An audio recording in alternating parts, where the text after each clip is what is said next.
Hello এভরিবয়, I am নিয়ন। কেমন আছো তোমরা? আশা করি সকলে ভালো আছো। টাইটেল আর থাম্বনেল দেখো তো বুঝেই গেছো ভিডিওটা কি নিয়ে হয়েছে। আজকে আমরা দেখবো ফ্রি ফায়ার গেম খেলে কোটিপতি হতে পারি কিনা।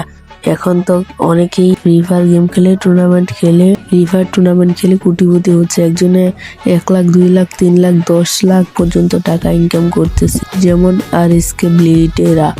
তো আজকে দেখবো আমি কি টাকা ইনকাম করতে পারি কিনা। তো আমার যেহেতু ফ্রি ফায়ার গেম খেলে টাকা ইনকাম করবো, তার জন্য আমার একটি টুর্নামেন্ট স্লট নিতে হবে। তো আমি আজকে একটি লট অফ টুর্নামেন্ট স্লট নিয়েছি। তো অ্যাপস থেকে না, শুধু এটা আমার কোনো একটি গ্রুপ থেকে নিয়েছি। তো এই গ্রুপের লিঙ্কটা আমি পিন কমেন্টে দিয়ে দেবো, তোমরা নিয়ে নিও সেখান থেকে। তো আজকে ভিডিওটা তোমরা দেখো আর এনজয় করো। আজকে আমরা কত টাকা প্রফিট করতে পারি। আর এটা কিন্তু অল্প টাকা এন্ট্রি ফি নিয়েছি, তা শুধুমাত্র 15 টাকা এন্ট্রি ফি ছিল, 30 টাকা প্রাইস পড়ে। তো আমরা আর বেশি দেরি না করে আমরা তোমাদের সরাসরি ম্যাচের মধ্যে নিয়ে চলে যাই। তো গাইস, আমরা কিন্তু প্রথম রাউন্ডে এখানে চলে এসেছি। তো প্রথম রাউন্ডে আসার পর এখানে আমার হাত একটু কাঁপতেছিল, তাকে শর্টগুলো আমি লাগাতে পারতেছিলাম না M590 দিয়ে। তো আমি এখান দিয়ে আসায় আমি সরাসরি তারা হেডশট মেরে দিই। আর এই রাউন্ড আমরা ইজিলি আমরা ভিক্টোরি করে নিয়েছি। তো এরপরে পরবর্তী আরেকটা রাউন্ডে চলে আসি।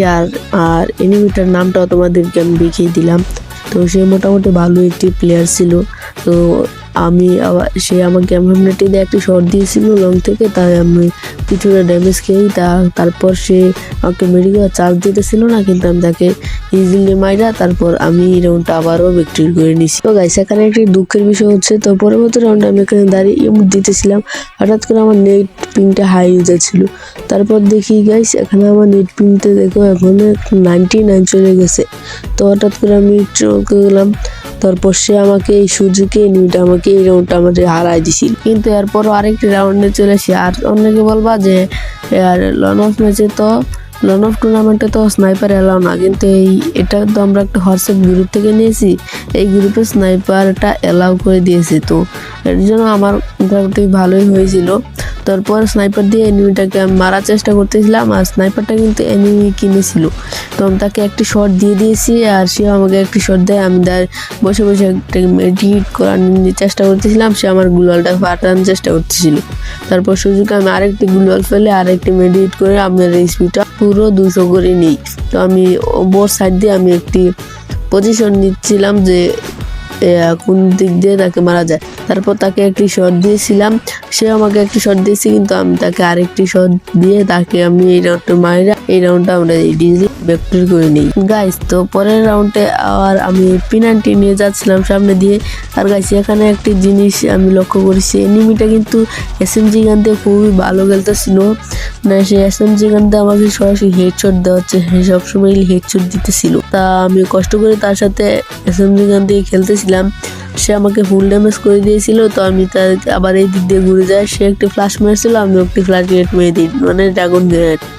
তারপর সে আবার উপর দিয়ে দিক দিয়েছিলাম, তাকে কিছু ড্যামেজ দেয়, কিন্তু সেই দিক দিয়ে বাড়ানোর পর আমি সামনে গিয়ে সে আমাকে মাইরা তারপর সেই রাউন্ডটা নিয়ে নেয়। তো গাইস, পরের আরও একটি রাউন্ডে সে আমাকে ফুল ড্যামেজ করে দিয়েছিল। তো আমি এখান দিয়ে একটি গুলাল ফেলে মেটিক করতেছিলাম, সে এসে আমাকে একদম লাস্ট 41 HP করে দেয়। তো আমি কিন্তু ফুল প্যাক করে নিয়েছিলাম বাক্সর ভিতরে। তো এখানে আমার ফুল 200 HP করার পরে আমার বের হতে হবে।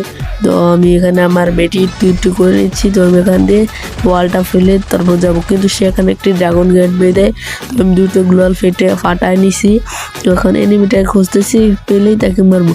তো সামনে তাকে দেখা যাচ্ছে, তো আমি একটু ড্রাগন গ্রেনেড মারি, কিন্তু তার শরীরে লাগে নাই। তো আমি এই জায়গায় একটু দাঁড়িয়ে ক্যাম্পিং করতেছিলাম, তা হালকা ড্যামেজ, তাকে হালকা একটু পিক দেওয়ার সাথে সাথে সে আমাকে আবারও 60 HP করে দেয়। তো এই জায়গায় কিন্তু সে আমাকে ভরপুর একটু মাইট দিয়েছিল। তো আমি এই দিক দিয়ে আবার যাচ্ছিলাম, তো আমি যাওয়ার পথে আমি একটু বসে যাই, কারণ সরাসরি জেলে তো সে আমাকে মেরে দিবে। তো তাকে আমি এইদিকে দেখেছিলাম, তো আমি এই জায়গায় এসে খারাই বরাবর আসলে হেডশট মেরে দিব। তো আবার আসে, আমি একটা অস্কার মারি, তোর ওয়াল ফাটিয়ে দিই। এখানে আমার শট লাগতেছিল না, আমার হাত কাঁপাকাঁপি করতেছিল, আর এই রাউন্ডটা আবারও সে আমার কাছ থেকে রাউন্ডটা নিয়ে নেয়। তো পরবর্তী আরেকটা রাউন্ডে চলে আসি, আর এই রাউন্ডে গাইস একটা অদ্ভুত কাহিনী হয়। গাইস এনিমিটাকে আমি খুঁজে পাচ্ছিলাম না, কতক্ষণ ধরে খুঁজছিলাম, অনেকক্ষণ ধরে খুঁজতে খুঁজতে খুঁজতে খুঁজতে আমি হয়রান হয়ে গেছিলাম। এনিমিটাকে আমি একদমই খুঁজে পাচ্ছিলাম না। তো আমি এখানে একটু স্কিপ করে তোমাদের শেষে নিয়ে যাই, না হলে কিন্তু ভীষণ বড় হয়ে যাবে আর বোরিং হয়ে যাবে।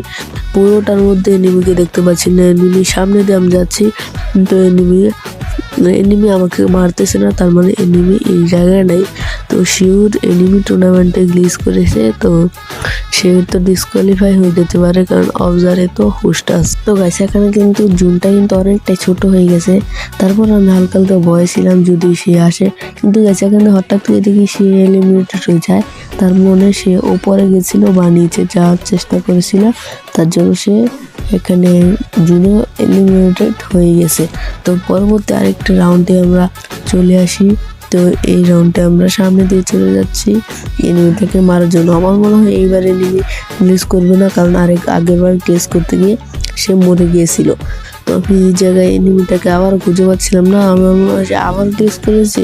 গ্লিচ করলে আমি টুর্নামেন্টে প্রফিট পেয়ে গেছি, কিন্তু হঠাৎ করে দেখি সেই সামনে আছে, কিন্তু গাইস সে আমাকে হঠাৎ করে হেডশট মেরে দেয় আর এই রাউন্ডটা সে নিতে নেয়। তো গাইস পরের রাউন্ডে আবার আমি সামনে দিয়ে যাচ্ছিলাম। তো এই রাউন্ডটা কিন্তু ফাইনাল রাউন্ড, এটার মধ্যে যে জিতবে সে কিন্তু প্রফিটটা পেয়ে যেতে পারে। তো আমি তাকে একটু ড্যামেজ দিয়েছিলাম উইনচেস্টার দিয়ে, তো সে আমাকে কিছুটা ড্যামেজ দেয়, আমি এখানে মেডকিট করে নিচ্ছিলাম। আর এখানে আমার সন্দেহ ছিল সে হঠাৎ করে এসে আমাকে মেরে দিতে পারে, তো আমি ভয়ে নিচে নেমে যাই, আর আমার হাতটা কাঁপাকাঁপি করতেছিল। আমার এখানে খেলা হচ্ছিল, অনেক ভয় পাচ্ছিলাম, মানে অনেক দিন পরে খেলতেছি তো টুর্নামেন্ট, তার জন্য। কিন্তু হঠাৎ করে সে তাকে আমি একটা শট দিই, তারপর অস্কার মার সাথে সে মরে যায়, আর আমরা ম্যাচটা বুয়া করে আমরা প্রফিট করে নিই। তো এই ছিল আজকে আমাদের ভিডিওটা। তো ভালো লাগে লাইক সাবস্ক্রাইব করে দিও।